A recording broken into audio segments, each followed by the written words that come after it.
Today I'm going to tell you about the mysterious death of Jimi Hendrix in 1970. Although not associated with his death, I'm going to start in 34 Montague Square, where Hendrix lived for a time.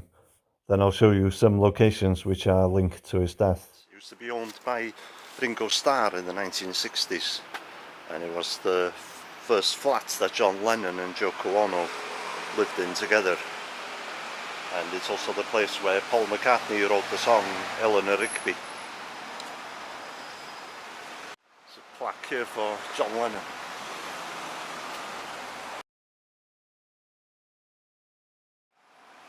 The cover for the album Two Virgins was, the picture was taken here.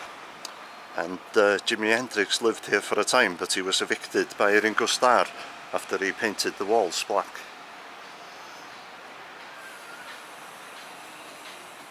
Although he was an American, Hendrix made his career here in London in 1966 at the age of 24. He would stay here for months at a time. There's a confusing haze surrounding his death. Some claimed that it was suicide, others an accident, and some even believed he was murdered. In the days prior to his death, he was feeling fatigued due to overwork and lack of sleep. This is the Hard Rock Hotel near Marble Arch. In 1970 it was called the Cumberland Hotel, and Hendrix booked into the hotel on the 6th of September 1970. He gave his final interview here on the 11th of September, only 6 days before he died. This is Jimi Hendrix suite in the hotel now, but it's not believed to be the exact room that Jimi stayed in. In the weeks leading up to his death, Hendrix had been trying to get out of his contract with manager Michael Jeffrey. Jeffrey also managed the Animals. In 2009, James Wright, former roadie with the Animals, claimed that Jeffrey had confessed to him in 1971 that he had murdered Hendrix by plying him with pills and red wine. Michael Jeffrey died in 1973 along with 68 other people in a plane crash over Nantes in France. Hendrix made his final public appearance here at Ronnie Scott's Jazz Bar in the West End of London, 2 days before he died.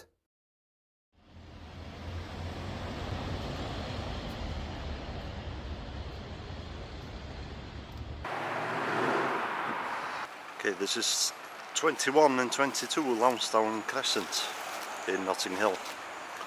This is where Jimi Hendrix spent his final night. Hendrix spent much of his final day here with girlfriend Monica Danneman. In 1970 this was a hotel. She claims that they woke up late that day, but by 2 p.m. they were sitting in the garden behind the hotel, drinking tea and taking photographs. That evening she drove Hendrix to a party and picked him up later on. They stayed up until 3 a.m. Danneman claimed that Hendrix had problems sleeping because he had taken amphetamines whilst at the party. He appears to have taken 9 sleeping tablets, which was 18 times the recommended dose. Danneman claimed that she left the hotel early in the morning to buy cigarettes, and that she found Hendrix unresponsive on her return. Eric Burton, a friend of Hendrix, would later claim that this was true, and that he had helped to clear the apartment, but his story changed many times over the years.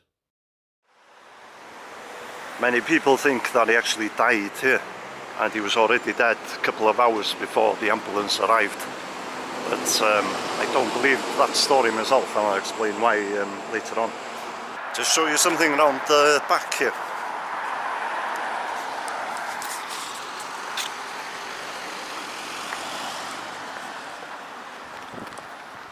Just behind the hotel here, you've got these gardens, and final photographs of Jimi Hendrix were taken there less than 24 hours before he died.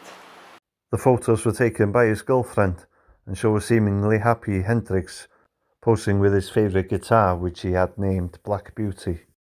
These are believed to be the final photographs ever taken of Hendrix. Just across the road you see that the gate is open, so I'm going to try and have a look.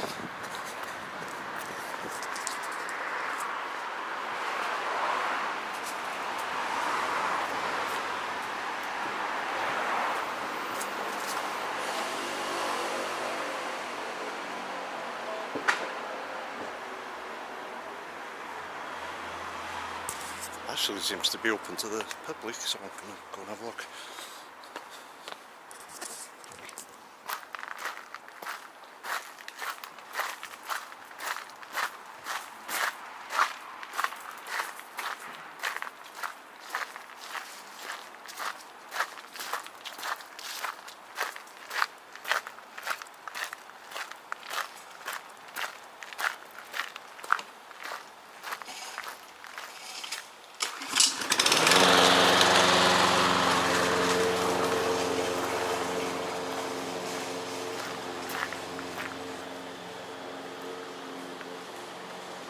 So number 21 and 22 were just over there.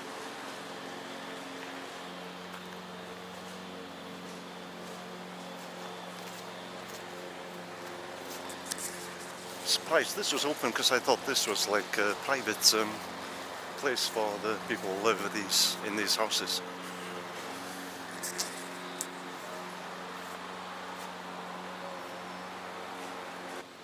Just my luck, there's always a bloody lawnmower wherever I go.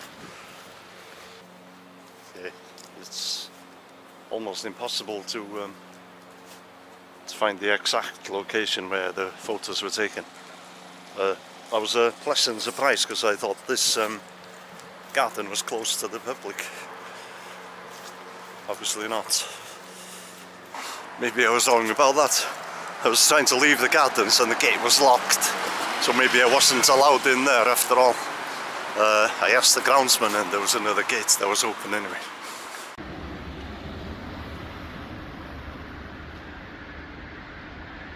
Okay, this is the final location. I'm on Melrose Road in Kensington, and in front of me is the site of the St Mary's Abbots Hospital, which closed in 1992 and was since demolished. This was the hospital that Jimi Hendrix was rushed to. Danneman claimed that she went with the ambulance to the hospital, but the ambulance drivers would later state that Hendrix was alone when they arrived at the hotel. I believe this is where he died, just because of the timings. The ambulance was called to Notting Hill at 11:27 AM, and he was pronounced dead at 12:45 PM. So over an hour later, and the hospital is only about a mile, maybe 2 miles at most from Notting Hill. So, in my opinion, he was still alive when he arrived here. And there was an unofficial investigation by a former police superintendent, Dennis Kerr, which suggested that he was still alive when he arrived here, but he was in very bad shape. A post-mortem concluded that he had aspirated on his own vomit and died of asphyxia. He was 27 years old. In 1992, Kathy Etchingham, a former girlfriend of Jimi Hendrix, asked the police to reopen the investigation into his death. After an initial inquiry, they decided not to proceed with a full investigation. There's one thing that survived the demolition are the gates and the gate posts here.